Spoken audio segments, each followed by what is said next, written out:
everyone. I am Mini-Koneko, and welcome to the studio. Today, we are diving deep into Friedrich Nietzsche's monumental work, The Spoke Zarathustra.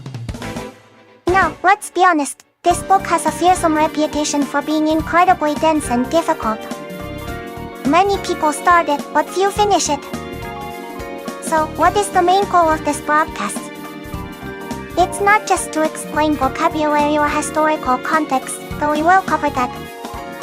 Our true objective, our ultimate goal, is to take this seemingly intimidating, complex masterpiece and make it personal. We want to understand how Zarathustra's radical ideas about the death of God and the Übermensch directly speak to your life, your struggles, and your quest for meaning in the 21st century. We are going to transform this classic philosophical text into a powerful tool for self-creation. Let's break down the barriers between you and Nietzsche, and claim this wisdom for ourselves.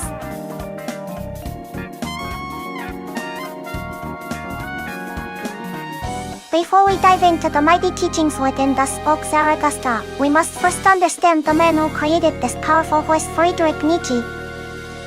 Nietzsche, born in 1844, was indeed a brilliant and tragically isolated figure. He wasn't your typical detached academic. He was initially trained as a classical philologist, a specialist in ancient languages and texts, and became a professor at a remarkably young age. However, his intellectual genius was contrasted by a life-marked, iconic, debilitating illness, constant migraines, poor eyesight, and unrelenting pain. This constant physical suffering profoundly influenced his philosophy, driving him to question traditional morality that seemed to glorify weakness and resignation. Hello, Jesus Flores-san. Welcome. I am so happy to see you here. We were just getting warmed up talking about the intense and rather lonely life of the philosopher Friedrich Nietzsche, the author of The Spoke Zarathustra. Are you familiar with his work? I hope you will stay with us and join our deep discussion about how to make complex philosophy personal. Hello again, Jesus Flores-san. I see you clearly. We were just discussing the fascinating, solitary life of Friedrich Nietzsche and how his personal struggle shaped his intense philosophy in The Spoke Zarathustra. I am so glad you are tuning in again.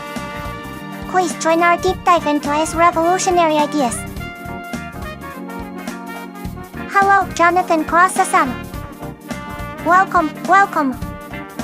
I am so happy to see a new face join our discussion.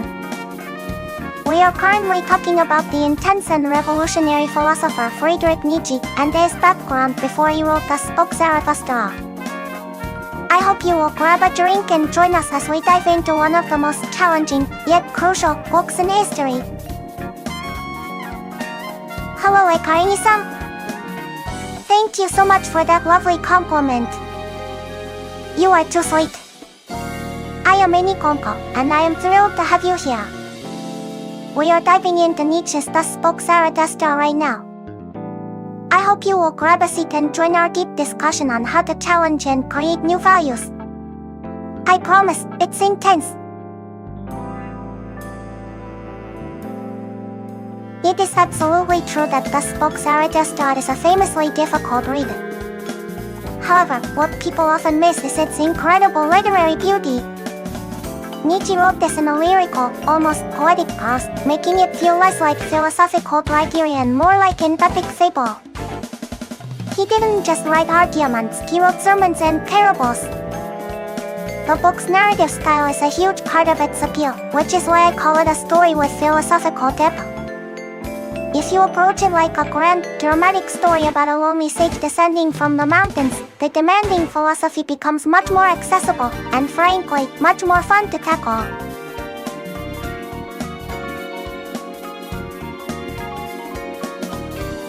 Many people approach The Spoke Zarathustra purely as a philosophy text, but that is a huge mistake.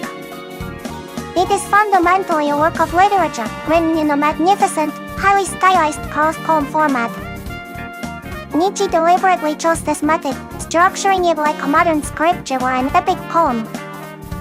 Instead of dry academic arguments, he gives us a compelling narrative filled with parables, dramatic speeches, and incredibly rich, unforgettable metaphors like the camel, the lion and the child, or the spirit of gravity. This storytelling approach, Zarathustra descending from his mountain to teach humanity, is exactly what gives the book its strange and compelling power. When you read it, you aren't just absorbing concepts. You are experiencing a grand, dramatic vision. It's that literary flair that makes the philosophy stick.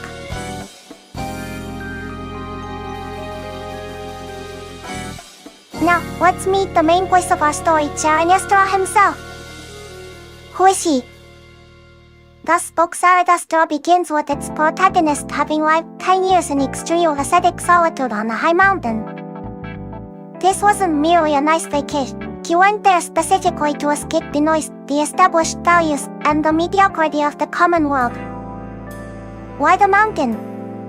Because the mountaintop represents the peak of intellectual and spiritual independence. In that pure isolation, away from the contamination of the crowd and inherited morality, Zarathustra found his ultimate truth. He didn't just find peace, he found overflowing wisdom and power, a kind of enlightenment that made his soul so full it was bursting. He gathered his strength, both physical and spiritual, realizing the need to create new values for humanity, entirely from scratch. He had become a vessel, and after a decade of receiving this profound light, he couldn't keep it all to himself anymore. His wisdom was demanding to be shared. That's why he had to descend. He was ready to give his knowledge to the world.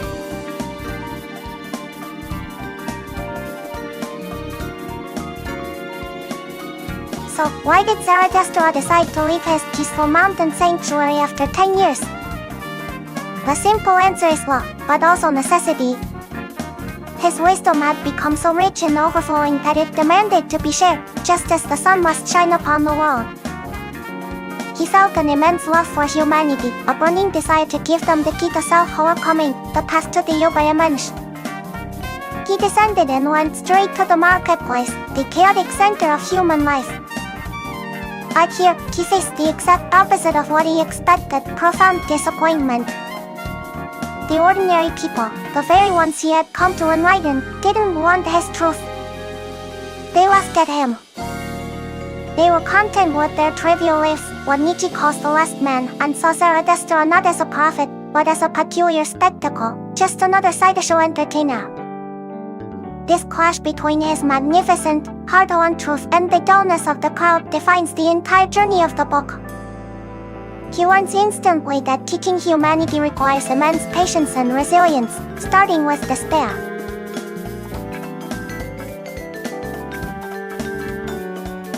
Alright, now we hit the absolute core of Nietzsche's quote, the most famous and misunderstood phrase in all of philosophy: God is dead. Now, when Zarathustra utters this, he is not talking about a literal physical death of a deity. That's too simple. Its true meaning is far more devastating. God is dead means that the ultimate, objective source of all values, morality and truth, the foundation upon which Western civilization built its entire meaning structure, has collapsed, and we have killed it ourselves through our reliance on science and reason. The ultimate consequence is profound nihilism. If there is no divine order, then everything established is ultimately baseless. We are left floating in a void. But wait. This is not a lament, this is a challenge. The death of God is actually the greatest opportunity. It means the slate is now wiped clean, and humanity is free to rise being life free, to stop inheriting morals and to start creating entirely new values for ourselves. This is the call to become creators.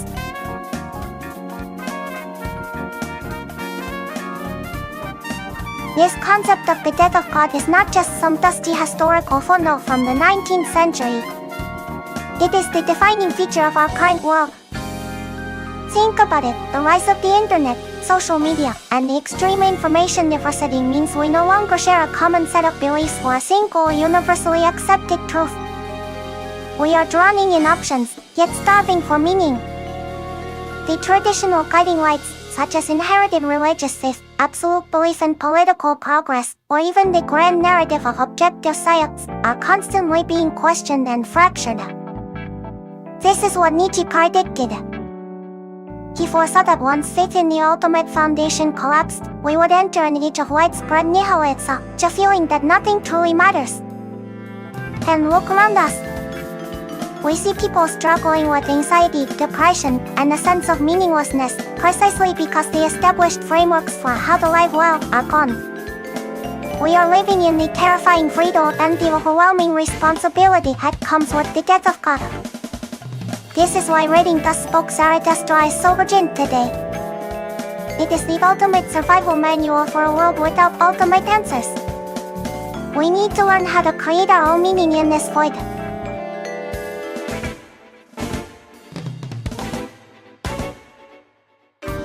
Now, let's talk about the Übermensch, the Superman.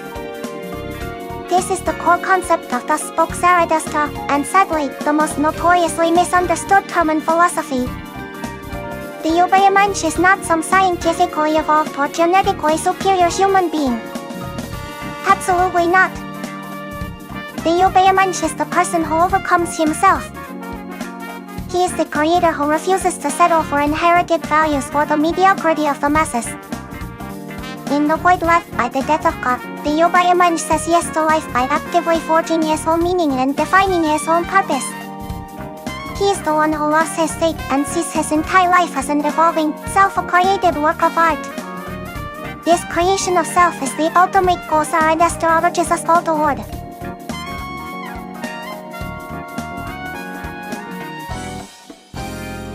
If the Übermensch is the goal, the last man is the terrible warning.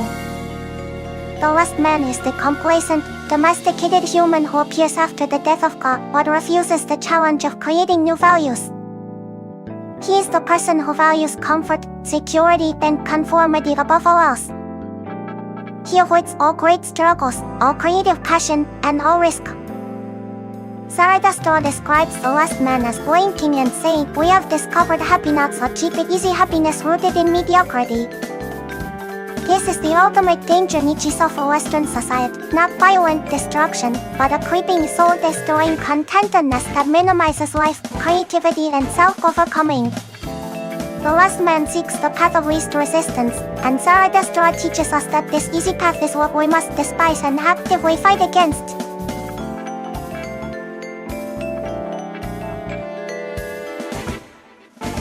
Now we arrive at the most terrifying and exhilarating thought in the entire book, the eternal recurrence.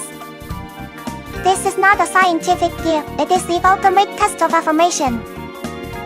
Zarathustra poses a simple, yet shattering question to you. What if one day or night, a demon were to sneak into your loneliest solitude and say to you, "You must live this life once more, and innumerable times more, and nothing in it will be new, but every pain and every joy and every hope must return to you in the same succession and sequence." Take a deep breath. This thought is a hammer striking your soul. You must choose to affirm every single moment, every mistake, every triumph, and every suffering you have ever known, and live it again, forever. Your reaction to this question, whether you collapse in despair or shout yes, determines if you are living the life of the Übermensch or the last man. It is the heaviest burden, but also the most empowering challenge.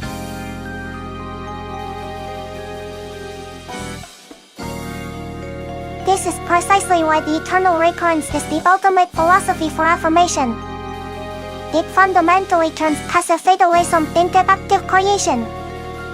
If you know that you must live this exact life again, and again, and again, including every embarrassing moment and every bitter defeat, you have only two choices: collapse into despair, or scream yes. The Übermensch chooses to scream yes. By affirming the eternal recurrence, you are not just accepting your life, you are actively desiring its infinite return. This is the most profound challenge to your will to power, forcing you to live every single fleeting instance so perfectly, so creatively, that you will never have a single regret about repeating it forever. It's the highest form of self-love and self-overcoming. It makes you stop living passively and start living as an artist who creates a life that is worthy of being repeated an infinite number of times. You become the master of your own destiny, capable of transforming the heaviest burden into the most glorious affirmation.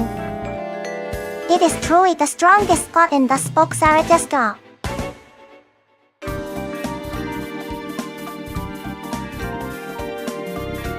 Now, let's look at how this epic story, thus spoke Zarathustra, is structured. It's essential to know the map before venturing into this philosophical wilderness. The book is divided into 4 parts. The first half, parts 1 and 2, sets the stage for radical transformation. The prologue is where Zarathustra descends from the mountain, full of love, only to encounter the last man in the marketplace and realize that the masses are not ready for the Übermensch. It's an immediate splash of cold reality. Part 1 is where he first explicitly introduces ideas like the death of God and the Übermensch. Crucially, this is where we find the most famous allegory of the entire book, the 3 metamorphoses of the spirit. This path shows us how to become the creator. First, you are the camel carrying the heavy burdens of tradition and duty. Second, you must transform into the lion, the fierce spirit that screams no to inherited values, fighting the great dragon named Thou Shalt Eat. But you cannot stop there. Finally, you must become the child, the symbol of innocence and forgetting, the spirit that is utterly free to say yes to creation and to the game of life. Part 2 sees Zarathustra retreat back into solitude after his initial failure to teach the people. This part is deeper, darker, and more isolated. He begins to develop his critique of pity and compassion, and most importantly, he has the first, terrifying glimpses of the tremendous gulf of the eternal recurrence. This entire first half is about the preparation and the realization of the awesome task ahead.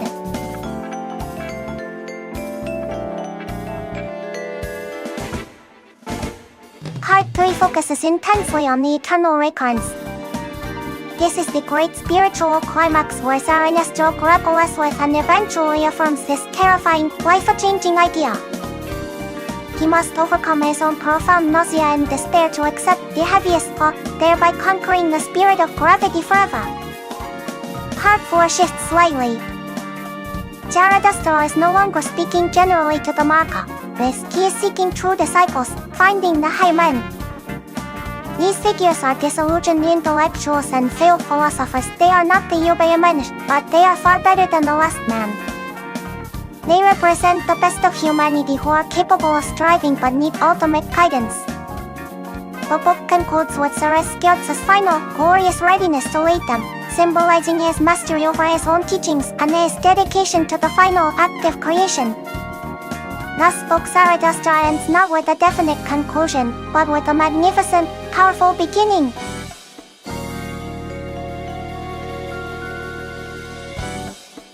Let's bring Nietzsche's concepts into our daily lives.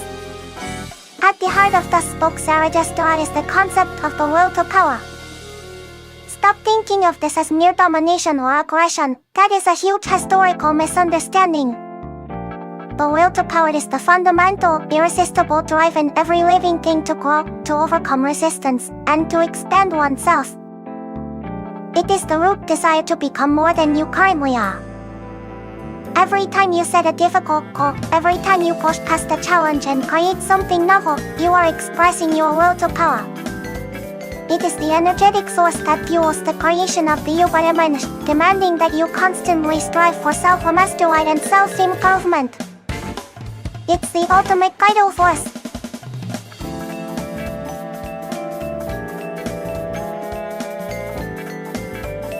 The ultimate message of thus spoke Zarathustra is this: do not live a life dictated by others.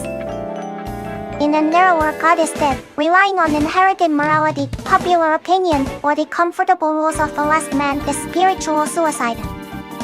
You must consciously embrace the terrifying freedom of the void and become a creative, a definer of your own good and evil. This means rigorously examining every belief you hold and asking, did I choose this value, or did it choose me?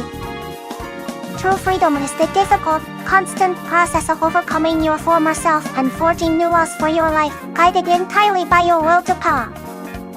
This creative life is the only path to the Übermensch.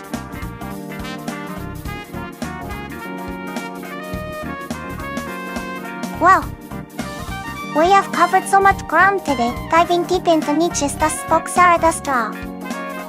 Remember, the core message is a challenge to become a creator in a world stripped of ultimate meaning. We learned that the death of God is the collapse of established values, opening the door for nihilism or, conversely, freedom.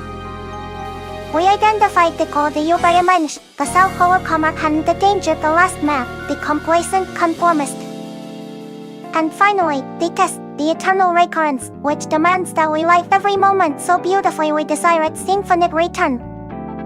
Take these three concepts and your understanding of the will to power, and use them. Start questioning your inherited values today. Remember, Zarathustra words are not just concepts, they are tools to build a stronger, more creative you.